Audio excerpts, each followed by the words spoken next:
ವಸ್ತುಗಳ ಅನ್ವೇಷಣೆ ಒಳಗ ಮಣ್ಣು ಏನು ನೋಡ್ರಪ್ಪ ಅಂದ್ರ ಲಿಟ್ಮಸ್ ಪೇಪರ್ ಇಂದ ಆಮ್ಲ ಮತ್ತು ಪ್ರತ್ಯಾಮ್ಲವನ್ನ ಕಂಡುಹಿಡಿಯೋದನ್ನ ನೋಡ್ರಿಲ್ಲ.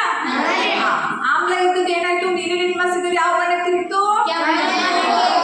ಪ್ರತ್ಯಾಮ್ಲ ಇದ್ದಾಗ ಕೆಂಪು ಲಿಟ್ಮಸ್ ಇದ್ದದ ಬಣ್ಣ ತಿರುಗ್ತೀರ.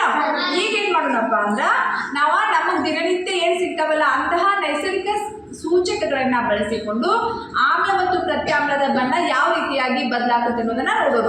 ಇದೇನಪ್ಪ ಅಂದ್ರ ದಾಸವಾಳ ಹೂವಿನ ರಸ ಇದ್ರಾಗ ಹಾಕೋಣ.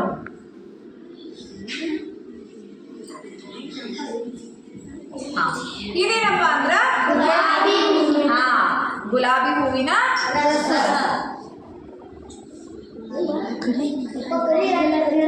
ನಾವು ಕೆಳಗೆ ಬಿದ್ದ ಹೂವಿನಿಂದ ಮಾಡೋಣ. ಇದೇನಪ್ಪ ಅಂದ್ರ ಅರಿಶಿಣದ ಸೂಚಕ, ಅರಿಶಿಣ ಕನಕವನ್ನ ಹಾಕಿ ಮಾಡುವಂತಹ ಸೂಚಕ. ಇವು ಮೂರು ಏನಪ್ಪಾ ಅಂದ್ರ ನೈಸರ್ಗಿಕ ಸೂಚಕದವ. ಈಗ ಏನ್ ಮಾಡೋಣ ಅಂದ್ರ ನಾವ ಇದೇನಂದ್ರ ಲಿಂಬೆ ರಸ. ಏನಿದ ನಿಂಬೆ ರಸ. ಇದೇನಂದ್ರ ಸಾಬೂನಿನ ದ್ರಾವಣ. ಈಗ ನಿಮ್ಗೆ ಗೊತ್ತೈತಿ ಸಾಬೂನಿನ ದ್ರಾವಣ ಏನ, ಆಮ್ಲನೋ ಪ್ರತ್ಯಾಮ್ಲನೋ, ಲಿಂಬೆ ರಸ. ಈಗ ಏನ್ ಮಾಡಪ್ಪ ಅಂದ್ರ ನಾವ ಆಮ್ಲ ಮತ್ತು ಪ್ರತ್ಯಾಮ್ಲವು ಯಾವ ಕಲರ್ ಚೇಂಜ್ ಆಗುತ್ತೆ ಅನ್ನೋದನ್ನ ನೋಡೋಣ.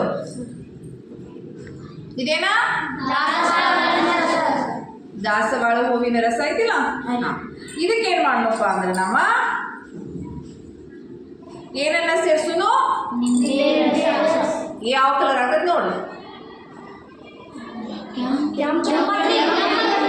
ಯಾವ ಕಲರ್ ಆಯ್ತು, ಕೆಂಪ್ ಕಲರ್ ಆಯ್ತು. ಕೇಳಿಡ್ರಿ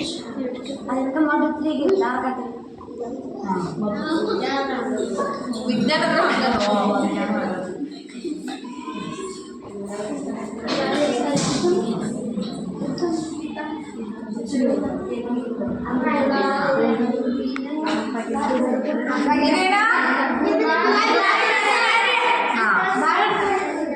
ಗುಲಾಬಿ ಹೂವಿನ ರಸಕ್ಕ ಲಿಂಬೆ ರಸ ಹಾಕ್ತು. ಯಾವ ಬಣ್ಣ ಆಗ್ತದೆ ನೋಡು.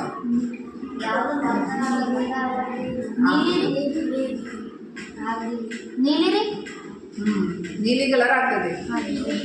ಚೇಂಜ್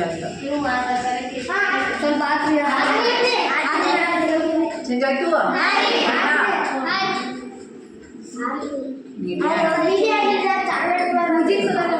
ಈಗ ಅರಿಶಿನ ಸೂಚಕವನ್ನ ನೋಡೋಣ. ಲಿಂಬೆ ಹಾಕಿದ್ರೆ ಯಾವ ಬಣ್ಣ ಕರ್ತದೆ, ಲಿಂಬೆ ರಸ ಹಾಕಿರ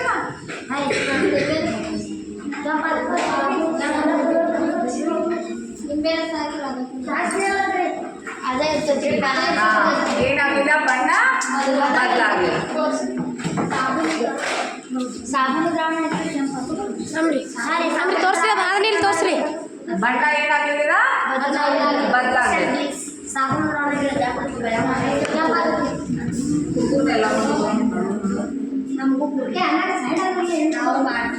ಆಯ್ತು. ಆಮ್ಲಗಳದ್ ನೋಡಿದ್ರಿ ಕಲರ್ ಚೇಂಜ್ ಆಯ್ತು. ಈ ಪ್ರತ್ಯಾಮ್ಲದ್ ನೋಡುನು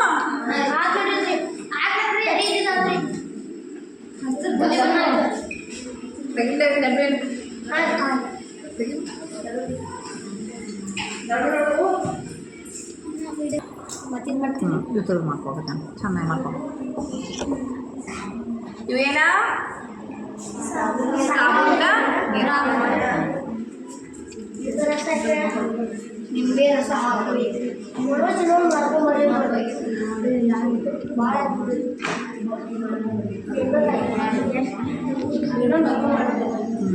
ಇದೇನಾ ಏನಾಗ್ತದೆ ನೋಡು, ಗುಲಾಬಿ ರಸ ಹಾಕಿರುತ್ತೆ.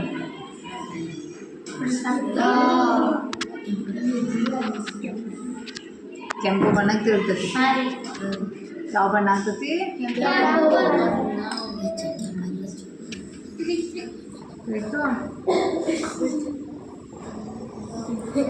ಇದು ಯಾವ್ದ ದಾಸವಾಳ. ದಾಳಸವಾಳಕ್ಕ ಇದೇನಾ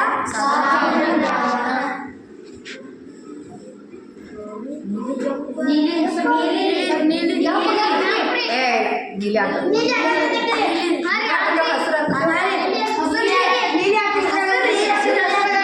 ಹಸಿರು ಆಯ್ತಾ ಅಥವಾ ಯಾವ ಬಣ್ಣದ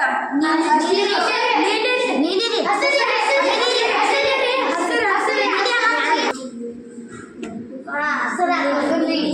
ಆಗ್ತದೆ ಯಾವ ಬಣ್ಣ ಆಗ್ತದೆ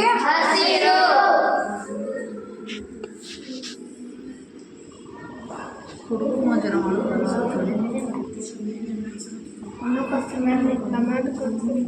ಇನ್ನು ಅರಸಿನ ಸೂಚಕ ನೋಡುನು ಸಾಬೂನು ನೋಡುನು ಅರಸಿನ ಸೂಚಕ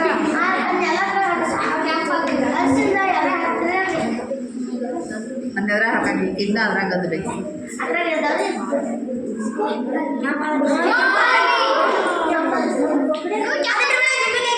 ಕೆಂಪತ್ತು